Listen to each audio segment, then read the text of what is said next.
নমস্কার, আমার ছোট্ট পরিবারে সকলকে স্বাগত। আশা করি সকলে খুব ভালো আছেন।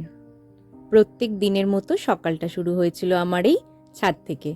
প্রতিদিনই সকালবেলা ঘুম থেকে উঠে ফ্রেশ হয়ে কিছুটা কাজবাজ সামলে চলে যাই ছাদে।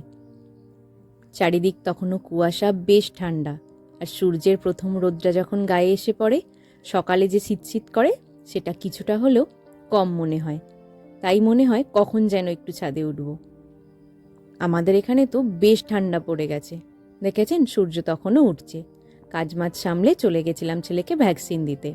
কাল ছিল ছেলের ভ্যাকসিনের ডেট। বলতে বলতেই স্টেশনে যখন পৌঁছালাম আমাদের ট্রেনও চলে এলো। অনেক মানুষ তখনও অফিস যাচ্ছিল, আর স্কুলগুলোতে এখনও পরীক্ষা হচ্ছে, তাই অনেক ছেলে মেয়ে দেখলাম পরীক্ষা দিতে যাচ্ছে। ডাক্তারবাবুর চেম্বারটা হলো শ্রীরামপুরে লাখটিয়া যেখানে আছে সেখান থেকে কিছুটা দূরে গিয়ে বাঁদিকে। কথা বলতে বলতে পৌঁছে গেলাম ডাক্তারবাবুর চেম্বারের কাছে। আমরা যখন গেলাম তখন প্রায় বেলা হয়ে গেছে। আমাদের যাবার আগেই একটা বাচ্চাকে নিয়ে তার মা বেরোচ্ছে, যদিও ডাক্তারবাবু আমাদের বলেছিল একটু বেলা করেই যেতে। ডাক্তারবাবুটা ভীষণই ভালো, বাচ্চাদের খুব ভালোবেসে দেখেন। ছেলে তো গিয়ে ভীষণই মজা পেয়েছে। এত খেলনা, এত গাড়ি দেখতে পেয়েছে, তার আনন্দ আর ধরে না। যেহেতু কিছুদিন আগেই চিলড্রেন্স ডে গেছে, তাই ডাক্তারবাবুর ওখানে কালকে প্রচুর খেলনা ছিল। এমনিতেই ডাক্তারবাবুর চেম্বারে বাচ্চাদের জন্য খেলনার ছড়াছড়ি, কাল তো আরও বেশি ছিল। প্রতিবারই ডাক্তারবাবু বাচ্চাদের হয় খেলনা, না হলে চকলেট, কিছু না কিছু দেবেই। ওই জন্য সব বাচ্চারাও দেখেছি ডাক্তারবাবুর কাছে নির্ভয়ে দেখায়। ছেলের ভ্যাকসিন দিয়ে চলে এসেছিলাম এই দোকানটায়। আসার সময়তেই রাস্তার ধারেই দোকানটা পড়ে। আমরা কিছুটা গুড় কিনবো বলে দাঁড়িয়েছিলাম। দেখলাম সুন্দর শুকনো খেজুরের গুড় বিক্রি হচ্ছে। এছাড়াও প্রচুর মিষ্টি বিক্রি হচ্ছিল। তিলে খাজা, মোয়া, বিভিন্ন রকম তিলের মিষ্টি, নাড়ু, পাটিসাপটা, মালপোয়া, কত কি বলে শেষ করা যাবে না। আর ভীষণ সুন্দর গন্ধও বেরোচ্ছিল দোকানটার সামনে থেকে, আর ভিড়ও হয়েছিল। আমরা কিছুটা গুড় নিয়েছিলাম এখান থেকে। ফেরার পথে চারিপাশে দেখলাম শুধু শীতের সবজি, মাছ এসবই বিক্রি হচ্ছে। এই কাকুরটার কাছে দেখলাম কতগুলো চুনো মাছ, কয়েকটা তেলাপিয়া মাছ ছিল। আর বেলা যেহেতু হয়ে গেছিল, বেশ সস্তাতেই দেখলাম দিয়ে দিচ্ছিল।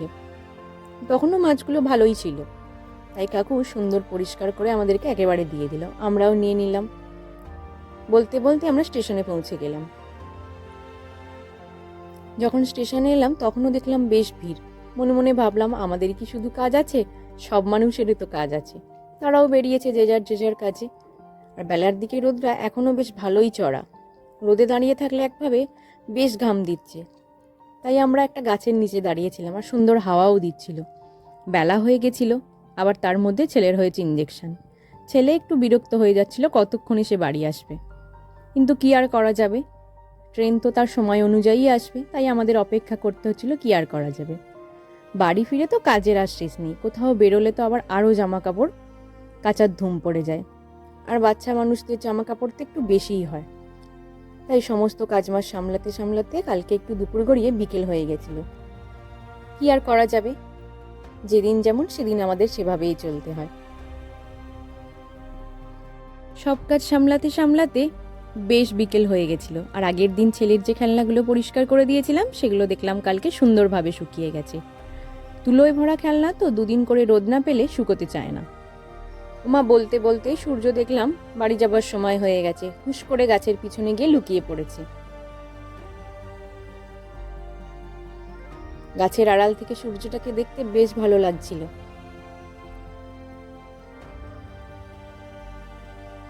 গাছের পিছনে সূর্যের লাল আভা।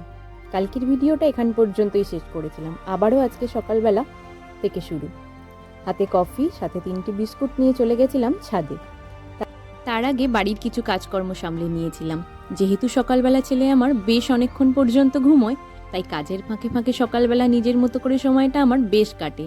আর আমাদের এই দাদা ভাই এখানটা পরিষ্কার করছে। খোঁড়াখুড়ি করে শীতের কিছু সবজি লাগানো হবে। পালং শাক, নটি শাক, ফুলকপি, বাঁধাকপি। বাড়িতে একটু জায়গা থাকলে বেশ সুন্দর চাষ করা যায়। সকালটা এইভাবে নিজের মতো করে কাটাতে আমার বেশ ভালো লাগে। আর যেহেতু ছেলে তখনও ঘুমায়, কোনো তাড়াহুড়োই থাকে না। কাজের ফাঁকে ফাঁকে নিজের মতো করে সময় কাটানো, একটু গান শোনা, একটু ফোন ঘাঁটা কাজ করতে করতে বেশ ভালো লাগে। সব কিছুরই তো দরকার আছে, শুধুই কি সারাদিন কাজকর্ম করব, নিজের মতো করে কি সময় কাটাবো না? বলতে বলতে কাজকর্ম সামলে যখন নিচে এলাম, ছেলে ঘুম থেকে উঠে পড়ছে। ঘুম থেকে উঠে খাওয়া দাওয়া করে তার বায়না আমাকে একটু হাঁস পাখি দেখাতে নিয়ে চলো। আমাদেরই বাড়ির সামনে একটা পুকুর আছে, সেখানেই কতগুলো হাঁস খেলা করে। ওই যে গিয়ে তো হাঁসগুলোকে দেখতে পেয়ে সে ভীষণ খুশি। আবার বলছো ওদেরকে কি কিছু খেতে দেবো? আমি বললাম না, তুমি কিছু খেতে দিতে পারবে না এখান থেকে, ওরা এখানে এলে ওপরে উঠলে দেবে। ছেলে মানুষ তো, বাড়িতে সারাক্ষণ একা একা খেলতে ভালো লাগে না, ওরও মন চায় একটু ঘুরবো, একটু বাবা মার সাথে খেলবো। বলতে বলতেই দুপুরবেলা ওই যে মহারাজ এসে আমাদের বাড়ি হাজির। কার বাড়িতে কি আছে ওর ঠিক জানা, কোথায় গেলে খাবার পাবো সেটাও ও জানে। চলে গেল আমাদের কলতলার দিকে। আর আজকে এই পুতুল দুটোকে ধুয়ে দিয়েছিলাম। তুলো হলে কি হবে, ঘরে থাকতে থাকতে এত নোংরা পড়ে যায়, আর বাচ্চারা নিয়ে খেলে তো, তাই চেষ্টা করি পরিষ্কার পরিচ্ছন্ন রাখার। আর আমাদের বাড়ির এই শিম গাছটায় এত শিম হয়েছে, কিন্তু সবটাই ওষুধ ছাড়া, কোনো ওষুধপালা দেওয়া হয় না। খেতেও যেমন ভালো, খাওয়াটাও সেরকম উপকারী। একটু কষ্ট করে চাষ করা আর যত্ন করা, আর তো কিছু না। এই যে এখানটাও খোঁড়া হয়েছে শীতের সবজি লাগানো হবে বলে। যখন সবজিগুলো হবে তখন তোমাদের সাথে শেয়ার করব। আর আমাদের বাড়িতে আছে একটা পেয়ারা গাছ। এই শীতের সময় এত পেয়ারা হয় যে কি বলবো, আর খেতেও দুর্দান্ত সুন্দর। সারা গাছ ভর্তি পেয়ারা, আর আমাদের ছাদ থেকেই পেয়ারাগুলোকে পাড়া যায়। বেশ ফুল এসে গেছে দেখলাম, আর কয়েকদিনের মধ্যেই পেয়ারাগুলো বেশ বড় বড় হবে। আজ তবে আসি, আবারও আসবো অন্য কোনো দিন।